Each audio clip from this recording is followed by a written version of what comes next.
donc aujourd'hui, la semaine passée, nous avions parlé sur le chemin de Jésus, qui est Dieu. Et j'ai décidé de faire un retour en arrière et de recommencer un certain nombre d'étapes dans l'ordre chronologique.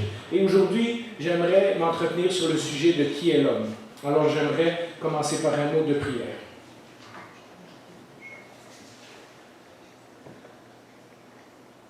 Eh bien Seigneur, c'est devant toi que nous venons aujourd'hui et nous avons appris la semaine passée, ou nous avons réappris la semaine passée, comment tu es important et comment tu dois être au centre de nos vies, comment tu dois être le centre de tout ce qui nous entoure. Dont nous avons entendu dans des prières plusieurs personnes exprimer ce désir que tu sois la personne la plus importante dans leur vie. Seigneur, nous avons également appris à la fin du message la semaine passée que tu as un plan pour nous.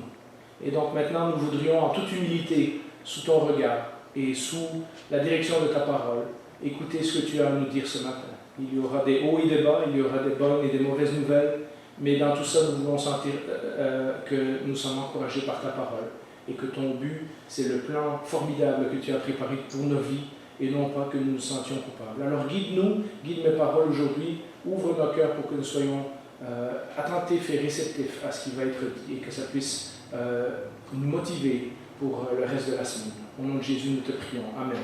Amen.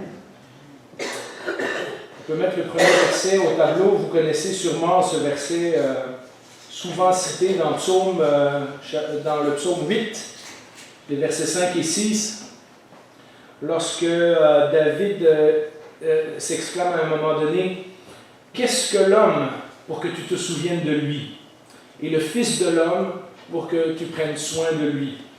Tu l'as fait de peu inférieur à Dieu, ou dans certaines versions, tu l'as fait pour un peu de temps inférieur à Dieu ou aux anges, et tu l'as couronné de gloire et d'honneur.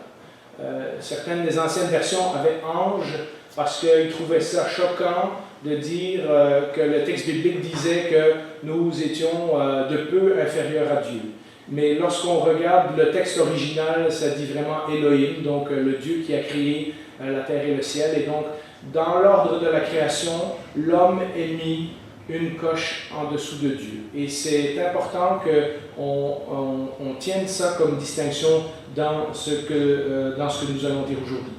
Nous avons dit la semaine passée que le centre de la Bible, le centre de nos rencontres, le centre de tout ce qui nous préoccupe en tant que chrétiens, le centre de nos vies, le centre de ce que nous lisons dans la parole de Dieu ne devrait jamais être nous. Qu'est-ce qui est bon pour moi là-dedans, à quoi ça va me servir, qu'est-ce que ça peut m'apporter, etc. Mais de regarder sur Dieu et de mettre Dieu au centre de l'histoire. En fait, c'est ce livre que nous appelons la Bible et que parfois nous appelons la révélation de Dieu, est vraiment Dieu raconté par lui-même. C'est l'histoire de Dieu avec les hommes, mais c'est tel que lui a choisi de nous la révéler. Puisque Pierre, je pense, dit qu'il n'y a aucune prophétie qui est arrivée qui était de l'imagination d'un homme, mais qu'elles ont été dictées par le Saint-Esprit. Et donc nous savons que si cette histoire a été écrite, elle a été écrite de la façon dont Dieu le voulait pour que nous puissions garder nos regards fixés sur lui. Ceci étant dit, il faut tout de suite préciser que le second sujet, entre guillemets, de la plus grande importance dans la Bible, c'est l'homme, ou l'humanité. Mais comme je l'ai dit au début, il faut bien garder les choses dans cet ordre-là. Dieu d'abord, nous ensuite. Dans notre société moderne, notamment depuis l'âge des philosophes et depuis l'âge des Lumières, on a remis l'homme en haut, comme si c'est l'homme qui décidait s'il voulait s'approcher de Dieu ou pas. Alors que toute la Bible nous dit que c'est le contraire, que c'est Dieu qui a décidé de s'approcher de l'homme. Il est donc essentiel de mettre les choses dans cet ordre-là, et il faut immédiatement réaliser que si Dieu est aussi extraordinaire que nous l'avions décrit la semaine passée, incompréhensible, et celui qui habite dans une lumière inaccessible, etc., mais qu'il a choisi de nous créer, et qu'il a choisi de nous créer dans une place spéciale. On en parlera dans quelques minutes. Alors, comme le sommet de sa création, nous avons une place particulièrement importante à ses yeux. Et je me propose de faire un résumé de Genèse chapitre 1, chapitre 2 et chapitre 3. Et donc, si vous avez des sujets de lecture cette semaine, ça va être votre devoir. Lire Genèse 1, 2, 3, en tenant compte de ce qu'on a dit ce matin. Alors on peut mettre l'image suivante tout de suite et on commence à Genèse chapitre 1. Il y a deux récits des origines dans Genèse, le chapitre 1 et le chapitre 2, qui semblent ne pas raconter tout à fait la même chose. Alors laissez-moi remettre les choses en contexte. Le chapitre 1, c'est la création par Dieu de tout ce qui existe. C'est un chapitre majestueux, c'est un chapitre extraordinaire. On y voit la puissance de Dieu en action. Dieu fait juste parler et les choses existent. On y voit son intelligence infinie. Dieu n'en finit pas de créer. À chaque jour, il y a des nouvelles espèces, il y a des nouvelles choses, il y a des nouvelles planètes. On voit les 6 jours de la création, on voit la variété de choses que Dieu a créées. Moi, je travaille dehors maintenant dans l'entretien des cours d'eau et donc je vois les plantes qui poussent dans l'eau, je vois les animaux sur le bord de l'eau. Mais avant ça, j'avais déjà une passion pour l'horticulture et je regardais mon petit garçon collectionner les roches. Peut-être certains d'entre vous aiment beaucoup les animaux, etc. Mais si vous regardez chaque paysage, chaque roche, chaque plante, chaque arbre, chaque paysage sur la terre, que ce soit des montagnes, des rivières, des mers, des déserts, et à quelque chose d'extraordinaire. Et moi je me dis, quel plaisir Dieu a dû avoir à créer une si large variété d'animaux, une si large variété de plantes. Quand on va à la mer et qu'on ramasse des coquillages, il n'y en a pas un pareil. Les étoiles sont toutes différentes. Les nuages dans le ciel n'ont aucun à la même forme. Le Seigneur dit que même les cheveux sur notre tête sont comptés, ce qui veut dire qu'il y a des milliards et des milliards et des milliards de cheveux et il ne sait plus à donner des styles et des couleurs différentes à chacune des races humaines.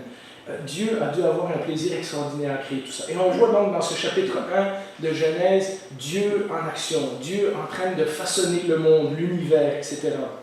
On voit aussi la satisfaction de Dieu. À chaque fois que Dieu a fini une journée de création, ça dit « et Dieu vit que cela était bon ». C'est-à-dire que Dieu est content, Dieu est satisfait de ce qu'il a créé. Son objectif aussi.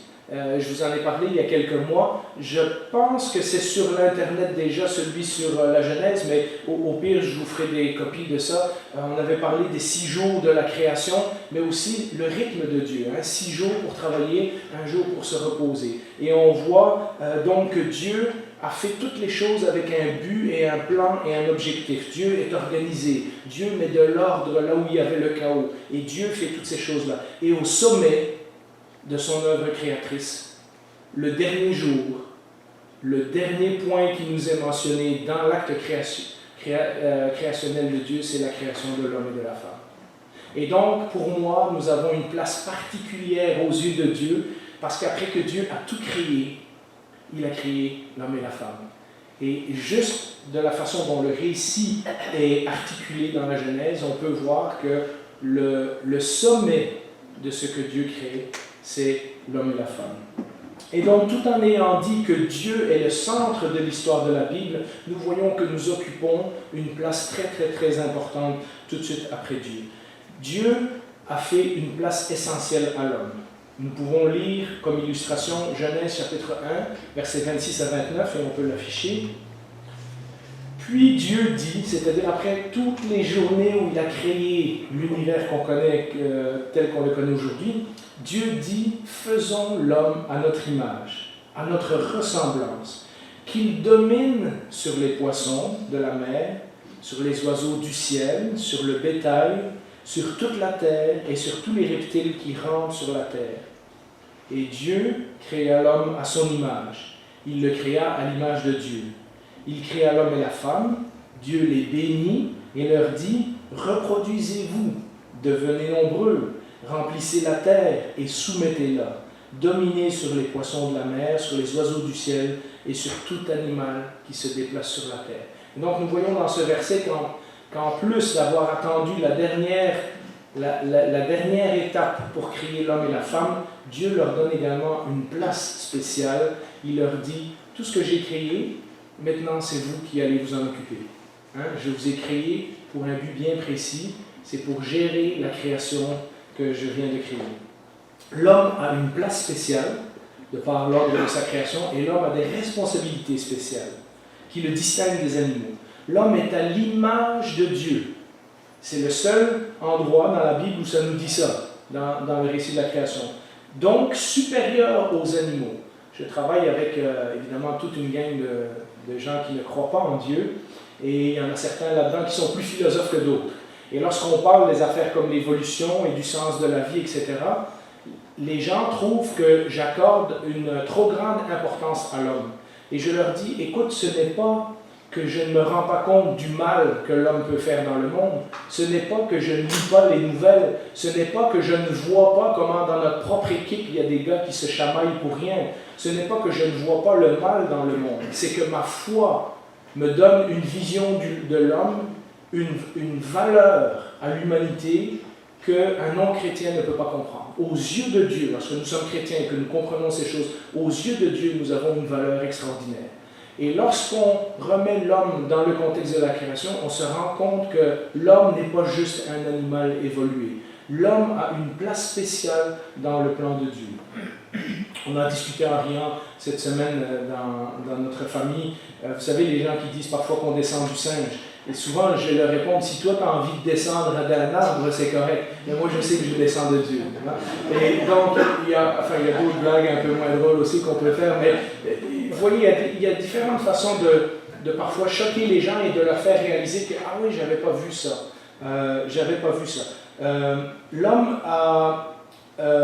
L'homme est donc supérieur aux animaux, mais en même temps, comme je vous l'ai déjà fait remarquer, il n'est que l'image de Dieu. On parlait il y a quelques mois des prédicateurs de l'évangile de prospérité, puis de l'évangile de succès, etc.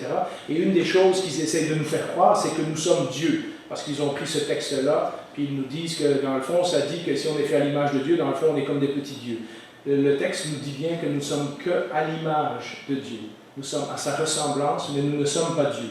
Et donc, c'est de maintenir cet équilibre entre la position importante que Dieu nous a donnée dans l'ordre de sa création, mais aussi le fait de se rappeler que nous sommes une créature comme les autres et que nous ne sommes pas Dieu. Je vous ai également dit il y a quelque temps que l'image de quelqu'un dans l'Ancien Testament servait à représenter.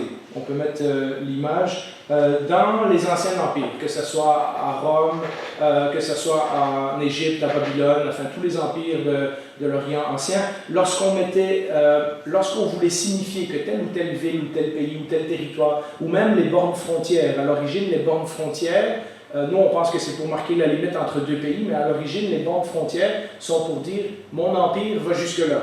Et donc, il y avait différentes façons. Soit on envoyait un ambassadeur, qui était exactement le représentant du roi, et donc lui, il avait l'autorité d'agir au nom du roi. Mais rappelez-vous, c'est comme l'homme à l'image de Dieu. L'ambassadeur n'est que le représentant du roi, il n'est pas roi lui-même. Il a beaucoup de pouvoir, mais si le roi décide de le remplacer, il a perdu son poste.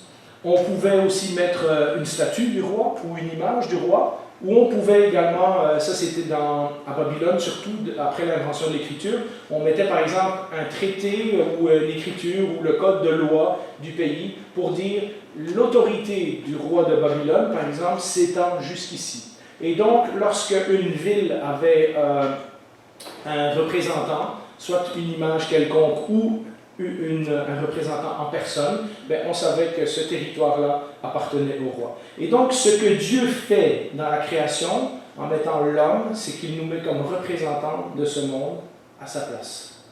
Dieu nous met sur terre pour le représenter, pour agir avec autorité, mais pour agir en son nom. C'est-à-dire que nous n'avons pas le droit de faire avec la planète et avec le monde ce que nous voulons. Nous devons le faire sous la direction et sous les conseils que Dieu nous donne. Et donc, c'est important de se rappeler ça aussi. L'homme est le représentant de Dieu partout où il se trouve. Que nous soyons n'importe où sur la planète, même sur la Lune, et puis un jour nous irons peut-être sur Mars, eh bien, nous sommes le représentant de Dieu à cet endroit. Mais ce n'est pas juste un titre de fonctionnaire. Ce n'est pas comme moi, je représente le roi, donc il faut que tout le monde d'autre m'écoute. Je peux faire avec la terre ce que je veux.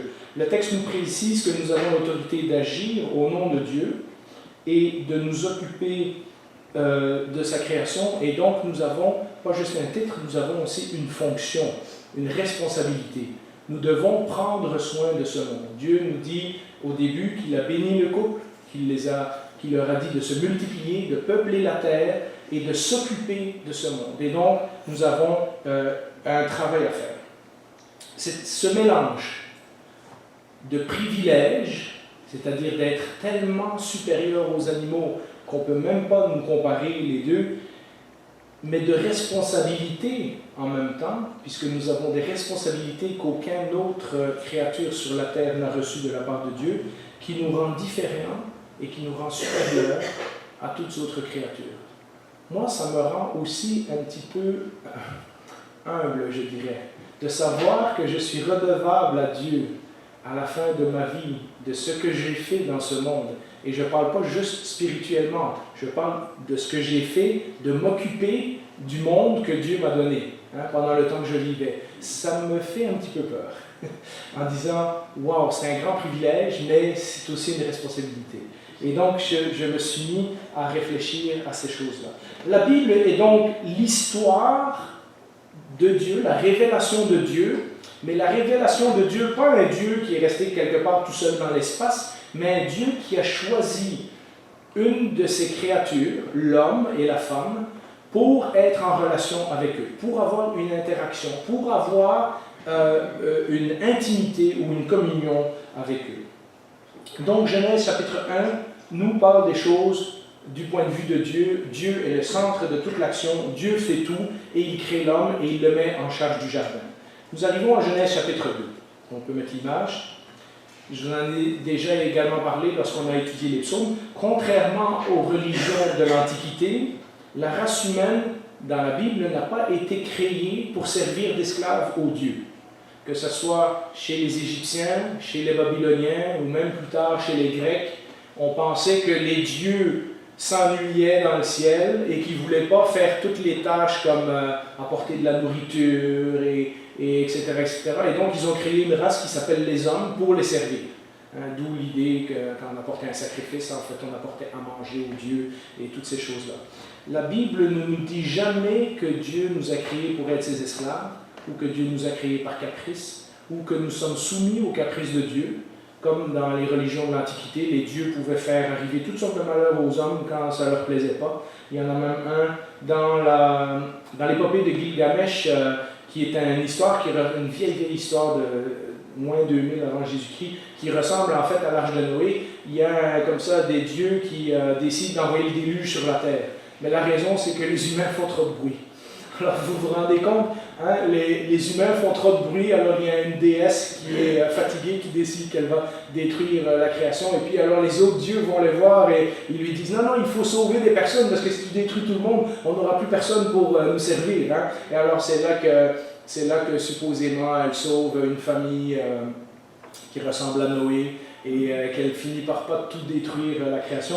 Mais vous voyez comment dans l'Antiquité, les dieux sont capricieux et ils peuvent faire de la race humaine ce qu'ils veulent. Pas du tout la même chose dans la Bible. Le Dieu de la Bible accorde une importance primordiale à l'homme sur toutes ces autres créatures.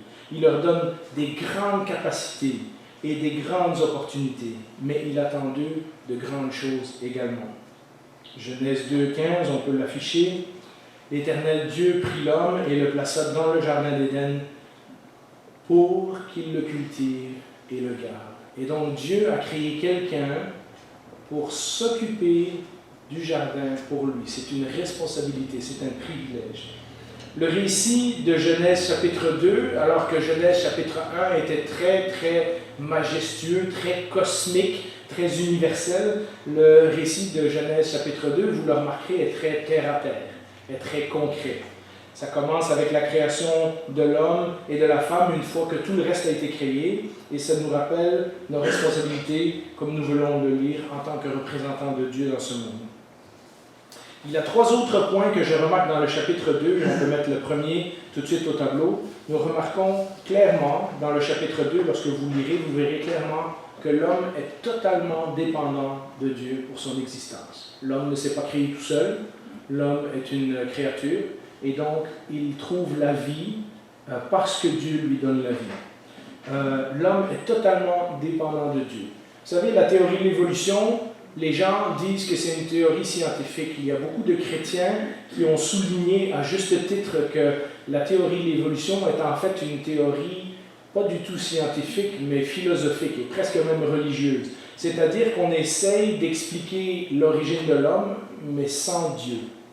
Lorsqu'on dit que ce sont des acides aminés qui se sont mis ensemble et qui ont formé des cellules, et que ces cellules ont formé une petite bibite qui ensuite est sortie de l'eau et qui a créé des plus grands animaux, on essaye d'expliquer tout ce qu'on voit aujourd'hui sans avoir Dieu dans le portrait. Hein?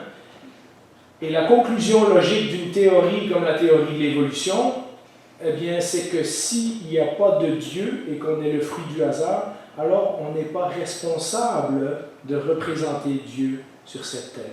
On n'a pas à faire preuve des mêmes valeurs morales que Dieu.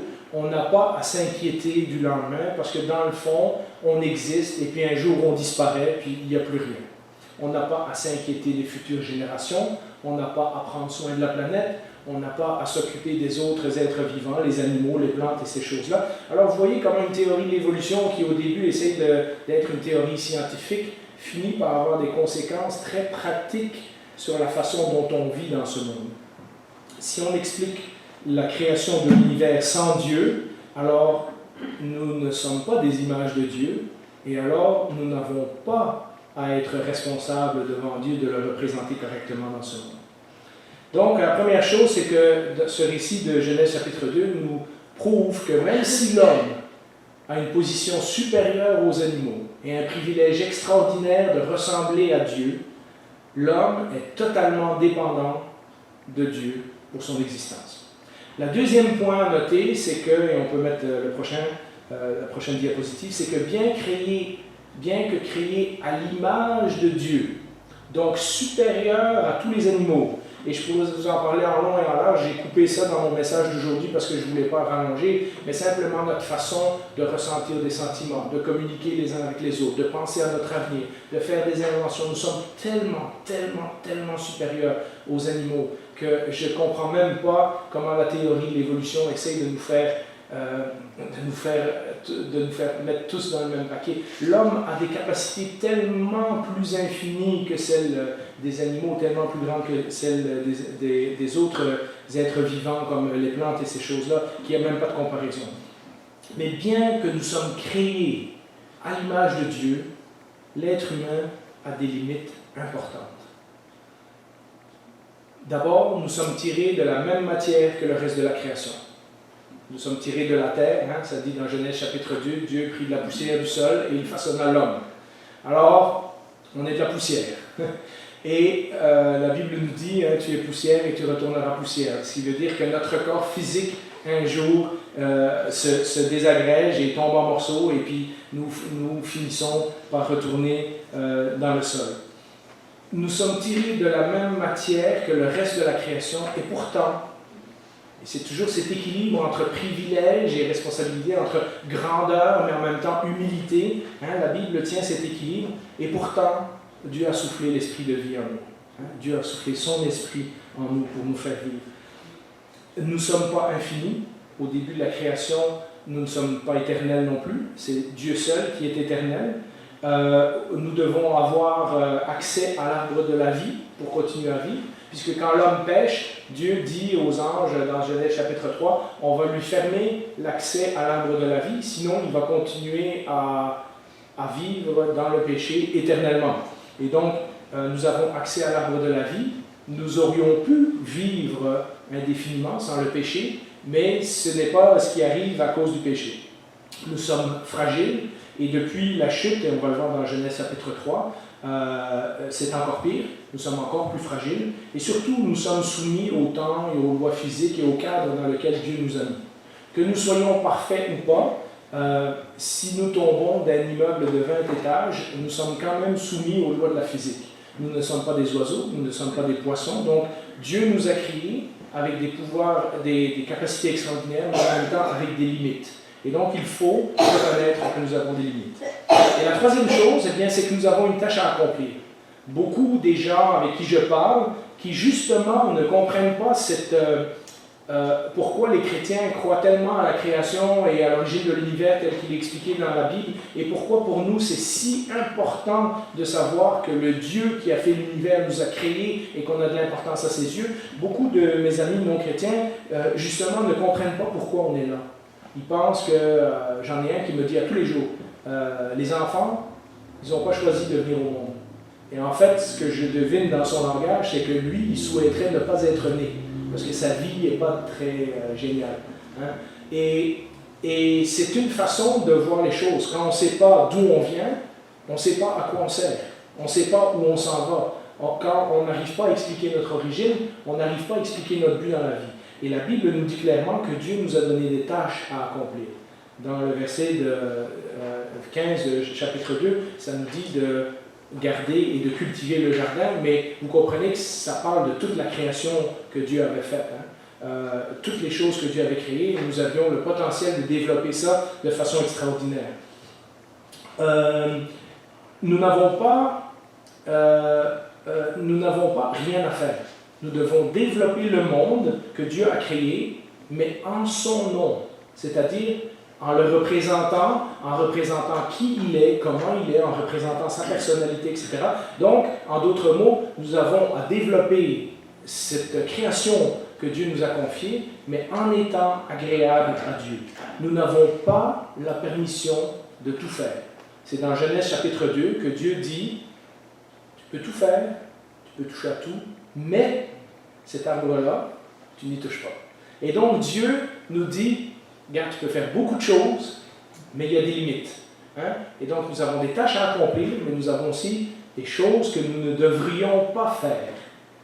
Et c'est là que nous arrivons avec les problèmes que je vais vous parler dans Genèse chapitre 3 dans quelques instants. Mais donc pour résumer, le chapitre 1, c'était la création majestueuse et cosmique et universelle par Dieu. Le chapitre 2, c'est très terre à terre, c'est l'homme avec sa dépendance vis-à-vis de Dieu et ses responsabilités, c'est pas mal moins majestueux. On est tiré de la poussière du sol. En fait, quelqu'un l'a résumé de cette façon, nous sommes faits de la même terre que celle que nous sommes supposés cultiver. Hein? Et donc ça nous remet un petit peu à notre place. Alors, ceci dit, nous arrivons à Genèse chapitre 3, et nous pouvons mettre l'image suivante. Le chapitre 3 nous présente la grande vulnérabilité de l'humanité. Nous en avons parlé en long et en large. Mon papa a fait plusieurs messages, d'autres prédicateurs dans les derniers mois qui sont venus nous visiter. André a parlé de ça. Autour de Pâques, nous avons parlé de ce thème. Nous avons parlé en long et en large depuis des années que le problème de l'orgueil, le problème que l'homme veut vivre sans Dieu, le problème que dès le jardin d'Éden, l'homme veut être indépendant de Dieu, que l'homme veut choisir pour lui-même ses propres limites. Et l'homme, dans Genèse chapitre 3, l'image qui nous est donnée, c'est que l'homme s'engage dans un chemin d'une connaissance qui ne lui était pas réservée. La connaissance du bien et du mal, et c'est difficile à définir exactement, je ne peux pas vous donner une explication, mais la connaissance du bien et du mal, Genèse chapitre 3 nous dit que ça c'était réservé à Dieu. Dieu avait quelque chose que l'homme ne pouvait pas toucher. Et l'homme décide d'y aller par ce chemin, en écoutant la voix de Satan. Hein? Dieu nous a caché des choses, peut-être que Dieu sait que le jour où vous mangez de ce fruit, vous allez être comme lui. Alors c'est pas assez. Vous voyez, dans la tête de l'homme, Genèse chapitre 3 nous dit que c'était pas assez tout ce qu'il avait, puis les responsabilités, puis les privilèges. Il a voulu aller une coche au-dessus. Et le problème de l'humanité, c'est depuis qu'on a essayé de devenir les dieux de notre propre vie. Et depuis, cette vulnérabilité qui était déjà là dans le fait que nous étions des créatures limitées, puisque nous n'étions pas éternels et nous n'étions pas infinis, cette vulnérabilité s'est étendue à tous les domaines de notre vie. Lorsque le péché est entré dans notre vie, nous sommes devenus vulnérables à tout point de vue. Notre imagination, notre conscience, notre volonté, notre intelligence, nos corps physiques ont commencé à se dégrader, nos décisions, notre moralité, enfin tous les aspects de notre vie qui font que nous sommes des êtres humains ont été affectés par le péché. Et certains d'entre nous plus que d'autres. Certains d'entre nous avons des problèmes avec notre imagination, d'autres c'est avec notre volonté, d'autres c'est avec nos corps physiques, d'autres c'est avec notre morale, d'autres c'est avec où nous mettons nos objectifs. Mais nous avons, chacun des domaines de notre vie qui nous composent a été affecté de plus ou moins grande manière par le péché. Jérémie 17,9, on peut le mettre, résume cela. Je vous ai déjà dit, le cœur dans la Bible, ce n'est pas le cœur, juste les émotions, c'est ce qui fait une personne humaine au complet. Donc ça inclut l'intelligence, les émotions, la volonté, etc. Jérémie 17,9 nous dit, le cœur est tortueux plus que tout, et il est incurable. C'est-à-dire, les êtres humains sont corrompus, et on ne peut pas les guérir. Qui peut les connaître? Et la suite du chapitre nous dit qu'en fait, Dieu seul peut intervenir.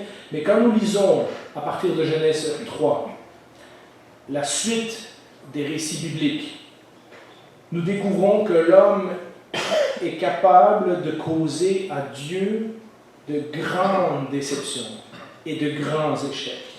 L'Ancien Testament, en fait, si vous avez déjà lu les histoires de l'Ancien Testament, vous saurez que l'Ancien Testament est un catalogue exhaustif des conséquences de cette vulnérabilité de l'être humain.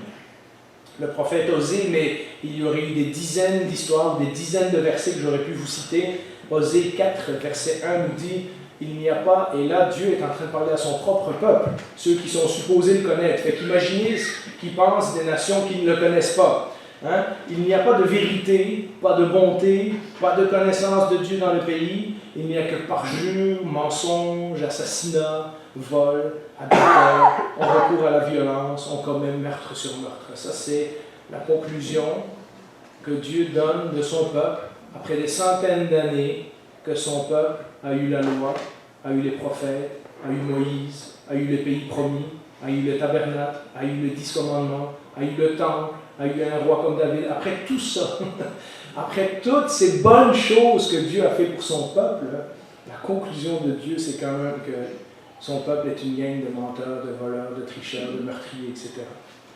L'apôtre Paul, dans plusieurs passages, nous dira qu'avant de connaître Jésus-Christ, nous étions aussi comme ça. Hein? Et de ne pas nous laisser retourner à ces choses-là, de ne pas produire ce genre de fruits. Mais l'histoire de l'Ancien Testament, à partir de Genèse chapitre 3, nous dit que, en fait, c'est une décadence de plus en plus, et même très rapidement. Et nous arrivons, et on peut mettre l'image au tableau, au verset que je considère le verset le plus triste de toute la Bible. L'Éternel vit que les hommes commettaient beaucoup de mal sur la terre, et que toutes les pensées de leur cœur se portaient constamment et uniquement vers le mal. Justine m'a rappelé aujourd'hui qu'elle est en train d'étudier Noé, et elle dit, est-ce que tu te rends compte, papa, qu'à l'époque de Noé, il ne reste plus que Noé et sa famille, donc à peu près 8 personnes qui croient encore en Dieu.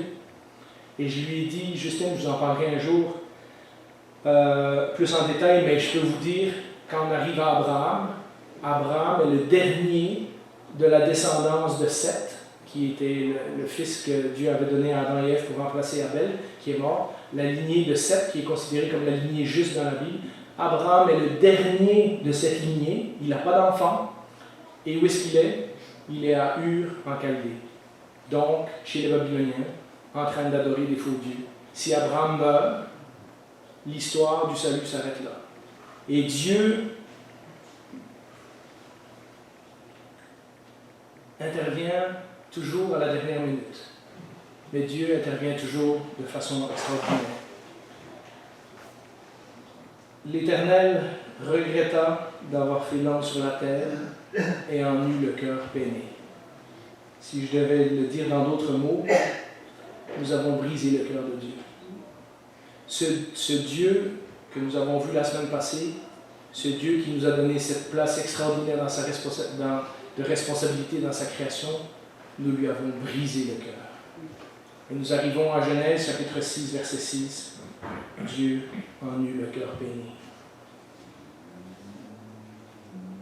Le Nouveau Testament continue la liste des actions néfastes des hommes.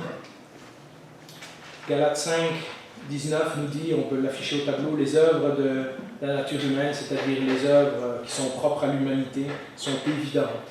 Ce sont l'adultère, l'immoralité sexuelle, l'impureté, la débauche, l'idolâtrie, la magie, on va dire jusque-là, ça ne me concerne pas trop, les haines, les querelles, les jalousies, les colères, les rivalités, les divisions, les sectes, ça me concerne peut-être un peu plus, l'envie, les meurtres, pas tellement, l'ivrognerie, les excès de table et les choses semblables. Les amis, chaque aspect de notre personnalité est touché par le péché. Certains d'entre nous luttent avec certaines choses plus que d'autres, mais il n'y a aucune partie de notre personnalité que nous pouvons dire, si je me fie là-dessus, j'arriverai à être la personne que Dieu veut que je sois. Ni notre volonté, ni nos sentiments, ni nos promesses, ni notre intelligence, ni notre énergie, ni notre personnalité, ni notre bonne morale. Aucune de ces choses n'est pas un jour ou l'autre affectée par les conséquences du péché. Toutes ces pratiques nous détruisent. Parce que Dieu dit, si tu touches à cet arbre, tu vas mourir. On se demande pourquoi ils ne sont pas morts instantanément. Mais regardez ce que ça nous fait. Toutes ces choses nous détruisent peu à peu, nous-mêmes, de l'intérieur, et détruisent les gens autour de nous. Et livrés à nous-mêmes, nous arrivons à Genèse chapitre 6, où l'homme dit, il y a tellement de mal sur la terre que je n'ai pas le choix que d'effacer, de recommencer. Nous sommes potentiellement, mais aussi de façon très, très, très réelle, les responsables de notre propre destruction. Et ça ne prend pas nécessairement des bombes atomiques pour détruire une planète. Ça prend une société de gens qui sont égoïstes, qui ne pensent qu'à eux-mêmes, qui n'ont aucun concept de Dieu, qui n'ont aucune morale, et nous allons finir par nous détruire les uns les autres. Nous vivons dans Genèse chapitre 3. C'est important de le savoir parce que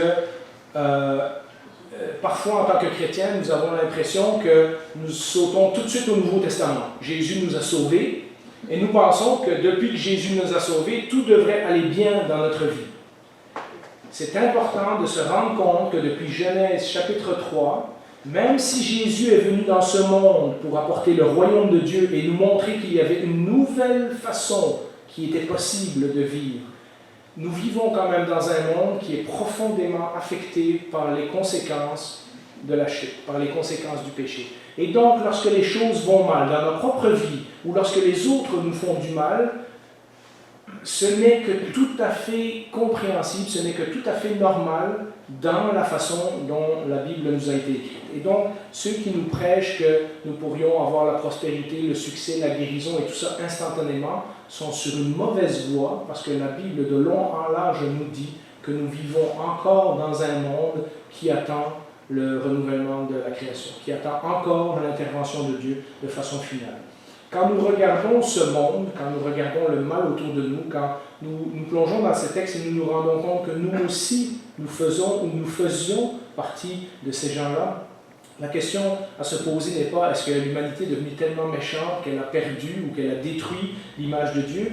En tant que créature, nous sommes et nous serons toujours à l'image de Dieu.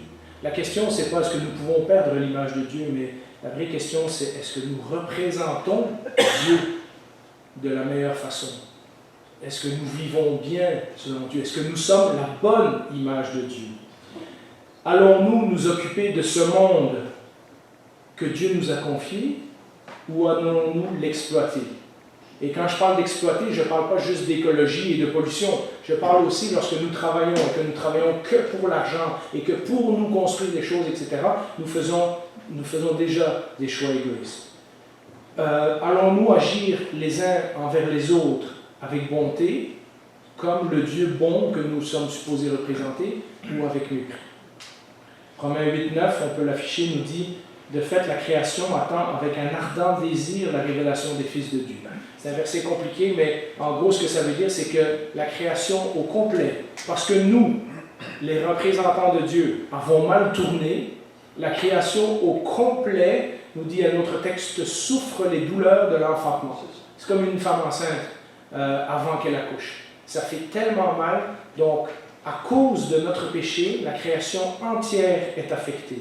Et la création attend avec un ardent désir qu'il y a quelque chose qui change chez l'homme. parce qu'en tant que représentants de Dieu, nous avons le potentiel de changer les choses.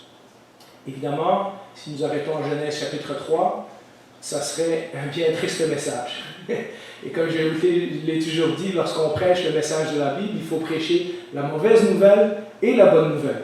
Et donc, notre tendance est à l'autodestruction. Notre tendance est à faire du mal au monde physique, mais aussi au monde autour de nous. Nous vivons dans Genèse chapitre 3. Néanmoins, le Nouveau Testament vient nous donner en Jésus une grande lueur d'espoir. Lisons ce que Paul dit dans Colossiens, et je suis à ma conclusion. Colossiens 1, 15. C'est aussi un texte compliqué, il faut le décortiquer, il faut le lire attentivement, mot par mot, mais je vous ai gardé juste les bouts les plus importants. Le Fils, en parlant de Jésus, est l'image du Dieu invisible. Donc, il est en train de nous dire qu'il y a une véritable image de Dieu qui est Jésus-Christ. Le premier-né de toute la création. Premier-né, pas dans le sens qu'il est né en premier, mais le premier-né dans l'Ancien Testament, c'était celui qui héritait de tout ce que le Père avait. En effet, c'est en lui que tout a été créé, dans le ciel et sur la terre, le visible et l'invisible. Donc, l'apôtre Paul est en train de clairement dire que Jésus était Dieu, et il était là lors de la création. Tout a été créé sur le ciel et sur la terre, le visible et l'invisible. Il est le commencement. Et même dans son sacrifice, il est le premier-né d'entre les morts, afin d'être en tout le premier. C'est-à-dire que même en ressuscitant, Jésus est le premier véritable ressuscité, c'est lui aussi. Et donc, nous, lorsque nous serons au ciel et ressuscités, nous serons que les petits frères et les petites sœurs de Jésus qui étaient le premier. Il a voulu, Dieu, par Christ, tout réconcilier avec lui-même, aussi bien ce qui est sur la terre que ce qui est dans le ciel, en faisant la paix à travers de lui, par son sang versé sur la croix. Donc, la croix de Jésus n'est pas juste le pardon de nos péchés, puis après l'histoire s'arrête là. La croix de Jésus est le début de la réconciliation de Dieu avec tout ce qui existe. La Bible affirme que dès que Dieu, dès Genèse chapitre 3, a commencé une quête inlassable pour rétablir sa relation avec l'humanité, et que Dieu ne s'arrêtera pas tant que la paix et l'harmonie qu'il y avait dans le jardin d'Éden soient retrouvées. Mais son plan, c'est en Jésus. Pour cela, il a été jusqu'à sacrifier son propre Fils, celui qui était Dieu avec lui, celui qui était parfait, celui qui n'avait jamais connu de péché, pour nous rappeler comment, malgré Genèse chapitre 3, comment nous sommes précieux à ses yeux. Dans 1 Corinthiens 15, et je ne l'ai pas affiché, mais dans 1 Corinthiens 15, Paul fait toute la comparaison entre le premier Adam, celui qui a péché dans le jardin, et le deuxième Adam, le nouvel Adam, qui est Jésus. Et donc, c'est comme de dire, avec Jésus, Dieu recommence une nouvelle création. En d'autres mots, l'auteur de Hébreux chapitre 2, versets 6 à 8, reprend le texte qu'on a lu au début. Qu'est-ce que l'homme, que tu l'as fait de peu inférieur à Dieu, et nous dit, le véritable homme dont ce verset parle, ce n'est pas l'homme, être humain comme ça, c'est Jésus. C'est-à-dire qu'il est en train de nous dire, oui, il y avait un homme pour qui Dieu avait des grands plans et des grands projets, mais il y a un nouvel homme qui a accompli parfaitement la volonté de Dieu, et maintenant c'est à lui que nous devons regarder comme exemple. C'est à lui que nous pouvons ressembler pour redevenir l'homme et la femme que nous aurions dû être, mais que nous ne sommes pas. En d'autres mots, le seul homme qui a jamais vécu parfaitement selon le plan initial de Dieu, dans l'entière satisfaction de Dieu, c'est Jésus, la seconde personne de la Trinité, qui est venu dans le corps d'un être humain, pour nous montrer à quoi on ressemblerait si on était parfait. Avez-vous déjà pensé, Jésus n'est pas juste un bon prédicateur, un bon exemple de moralité. Lorsque nous voyons la vie de Jésus, et je l'ai dit il y a quelques semaines, dans Éphésiens 1, verset 4, et dans Éphésiens 4, ça nous dit que Dieu a un but pour nous, c'est que nous soyons un jour comme Jésus. Donc ça, c'est notre objectif. Dieu veut que nous soyons le nouvel Adam, la nouvelle Ève, que nous n'avons pas été à cause de nos ancêtres dans le jardin et que nous ne pouvons pas être maintenant par notre propre force. Mais en Jésus, nous pouvons le devenir. Et lorsque nous regardons la vie de Jésus, nous voyons, si nous étions des hommes et des femmes parfaits, à quoi nous ressemblerions. Et donc, tout ça pour nous encourager de dire, notre vie ne s'arrête pas à Genèse chapitre 3.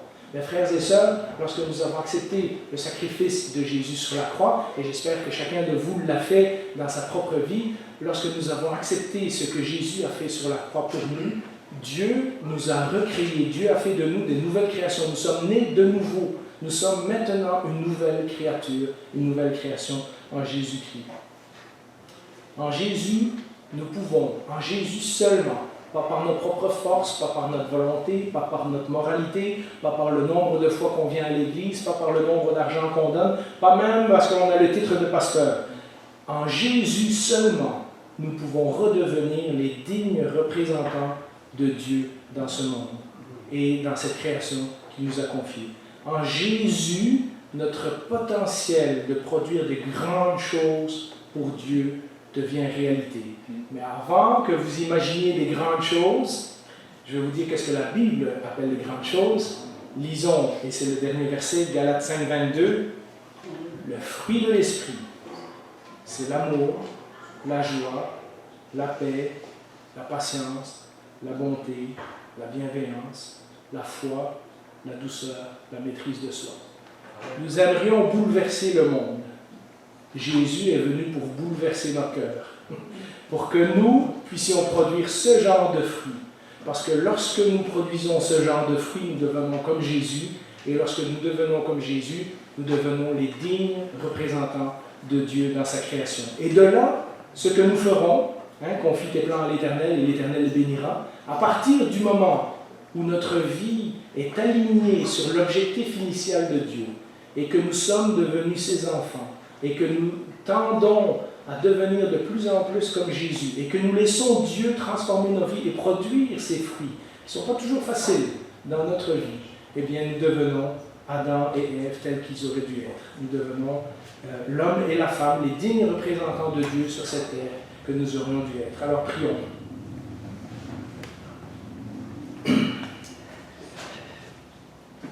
Seigneur, quel voyage de montagne russe lorsque nous lisons ta parole. Partir de quelque chose de si majestueux, d'être ramené terre à terre dans nos limites, ensuite de voir de nouveau le grand potentiel puis les grandes choses que tu avais prévues pour nous, pour ensuite redescendre aussi bas au point que nous avons brisé ton cœur, pour ensuite de nouveau remonter avec Jésus qui nous offre une lueur d'espoir, pour nous rendre compte que finalement, depuis le début, tu nous cherches. Depuis le début, tu nous attends. Depuis le début, même plus que nous attendre, tu cours après nous. Tu nous cherches, tu viens nous poursuivre de toutes sortes de façons pour que nous puissions revenir en relation avec toi. Pour que nous puissions redevenir les hommes et les femmes que nous aurions dû être et que nous avons perdu. Seigneur, nous allons vivre encore probablement dans notre propre vie ces hauts et ces bas parce que nous sommes confrontés à une partie de nous qui ne veut pas te suivre facilement. Et ta parole nous dit que ça c'est le vieil homme et que nous n'avons pas à le suivre. Que les fruits que l'Esprit produit en nous sont différents. Seigneur, ma prière pour chacun de nous, c'est que nous puissions réaliser pas juste notre déchéance et notre culpabilité devant toi, mais aussi le grand potentiel que tu nous as donné lorsque nous avons accepté de suivre Jésus, lorsque nous avons accepté son sacrifice sur la croix. Seigneur, aide-nous, chacun d'entre nous, à garder les yeux fixés sur toi, pour savoir d'où nous venons, pour savoir ce que nous devons faire sur cette terre et pour savoir où nous allons. Parce que c'est dans ces paroles que nous trouvons notre encouragement. C'est dans ces paroles que nous trouvons notre raison de vivre. C'est dans ces paroles que nous trouvons nos convictions, notre foi, notre joie, notre paix intérieure. Merci Seigneur pour cette parole que tu nous as laissée aujourd'hui qui est tellement riche, tellement profonde. Aide-nous à l'approfondir encore cette semaine pour pouvoir nous rapprocher de toi. Au nom de Jésus, nous te prions. Amen.